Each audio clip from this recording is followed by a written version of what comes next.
Snowman se réveille avant l'aube, immobile.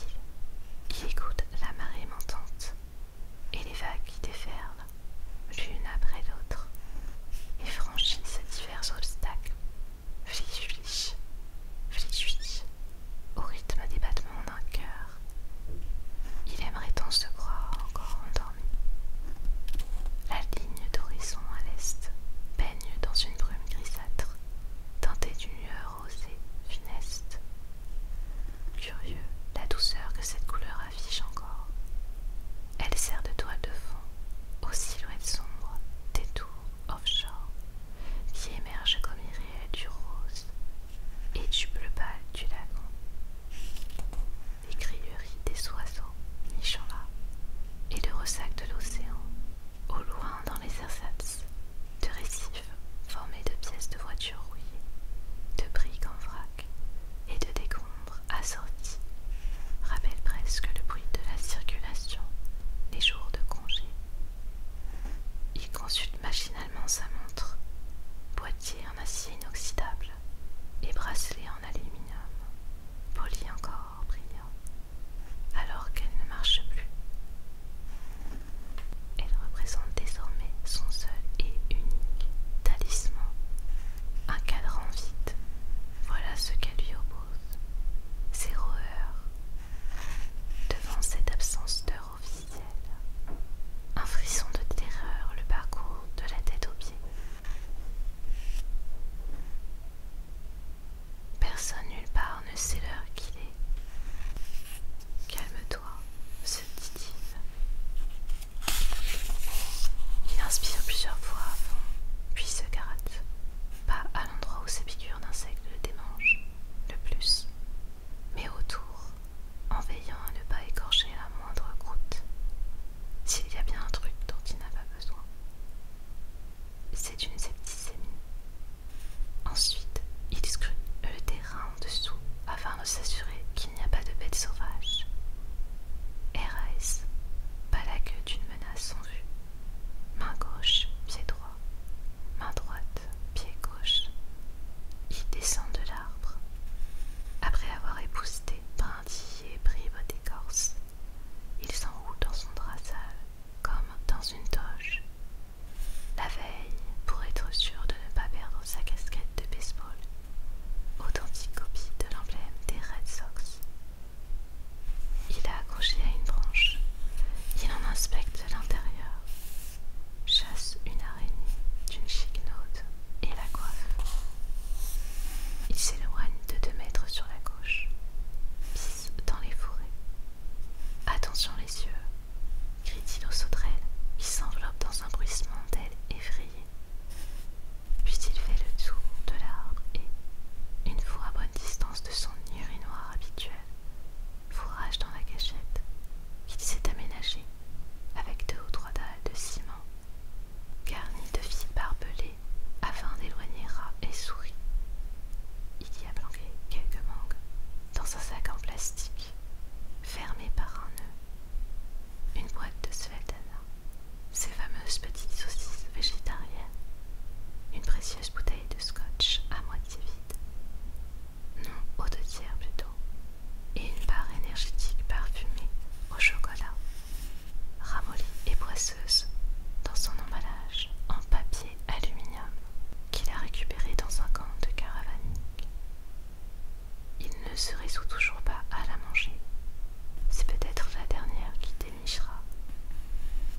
Il y a également rangé un ouvre-boîte, un pic à glace, et allez savoir pourquoi, 6 bouteilles de bière vide, par sentimentalité, et pour pouvoir stocker de l'eau potable, ainsi que ses lunettes de soleil.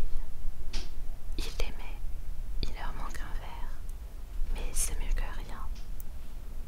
Il défait le sac en plastique,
singe homme, mystérieux, insaisissable,